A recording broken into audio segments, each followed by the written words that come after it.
Les mandataires belges d'origine d'Afrique et d'Amérique latine marquent leur soutien à Cécile Djounga, présentatrice météo à la radio-télévision belge de la communauté française et victime de racisme de la part de certains téléspectateurs, mais aussi à tous ceux qui vivent des actes racistes au quotidien.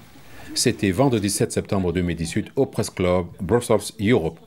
Gisèle Mandaïla, initiatrice de cette mobilisation, nous donnera quelques détails sur les actions menées dans les jours à venir. Vous avez organisé cette rencontre, cette mobilisation, cette solidarité autour de ce que vit une de nos sœurs belges, africaines.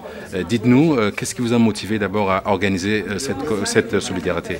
Mais d'abord, c'est pour dénoncer en fait ces faits de racisme que nous vivons au quotidien.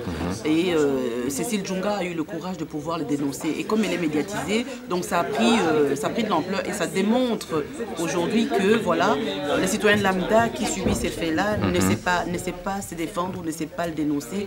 Mais voilà, aujourd'hui, c'était vraiment pour apporter notre soutien à, non seulement à Cécile, mais à toutes les personnes qui sont victimes de faits de racisme et aussi pour dénoncer cela, pour demander à ce que ça stoppe, que ça cesse et que vraiment pour demander au monde politique de prendre leurs responsabilités face à ces actes de racisme et de condamner cela sans autre forme de procès, vraiment d'appliquer la tolérance zéro comme on les fait pour l'homophobie, comme on les fait pour le sexisme. Pourquoi est-ce que pour le racisme ça doit devenir,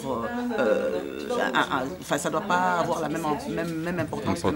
Donc c'est vraiment ce que nous voudrions aujourd'hui dénoncer, c'est vraiment voilà, lutte contre le racisme parce que nous-mêmes nous les avons subis il y a 30 ans, il y a 40 ans et on pensait que ça avait diminué ou on se bat en se disant voilà, avec toutes les mesures que nous mettons en place en tant que politique, on espère que ça va diminuer, mais au contraire c'est une recrudescence. La recrudescence, c'est ça. Bon, certains disent que non, ça s'est calmé. Non, il n'y a pas une recrudescence, c'est parce qu'on le voit plus. Non, je pense qu'il y a réellement une recrudescence parce que quand on entend les propos aujourd'hui alimentés par l'extrême droite aussi, on a vraiment l'impression que c'est beaucoup plus hard que dans le passé.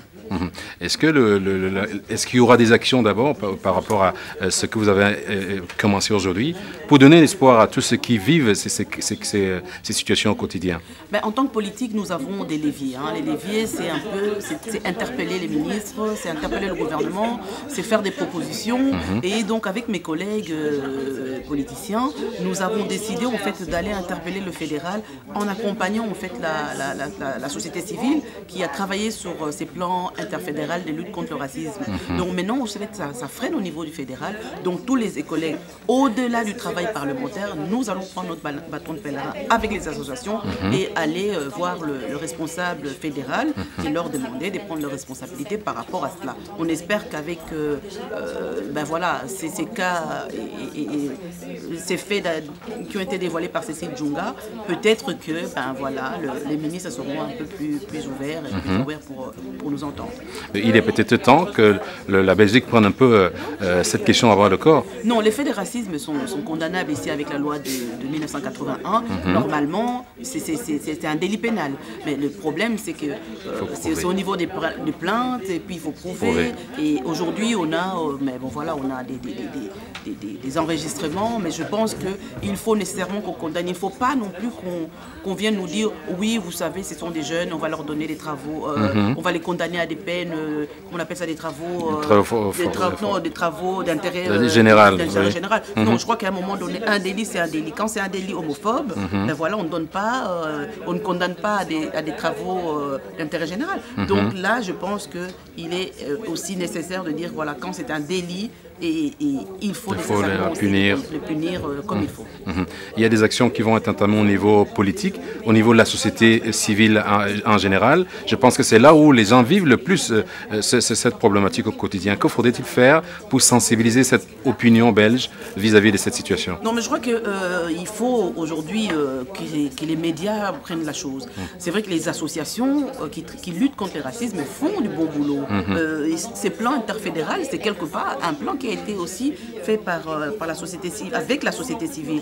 Donc je pense qu'à à ce niveau-là, le travail est assez avancé. Mais maintenant, il faudrait qu'on médiatise ça. Maintenant, il faudrait que moi, je pense plutôt que la responsabilité incombe aux médias. C'est eux, en fait, qui sont des faiseurs d'opinion. C'est à eux de pouvoir dénoncer, c'est à eux de pouvoir parler de ça. Et la deuxième chose aussi, qui, à mon sens, est important, c'est de commencer déjà à travailler au niveau de l'école. De l'école primaire, déjà, commencer à déconstruire. Comme aujourd'hui, on déconstruit par rapport à la sexualité. Tout à fait. Mais il faudra déconstruire aussi les stéréotypes et les préjugés par rapport aux races et par rapport aux personnes. Merci beaucoup. Merci à vous. Notre actualité se poursuit sur notre site d'information www.bibmedia.be, sur nos chaînes YouTube et Vimeo et notre page Facebook. À très bientôt.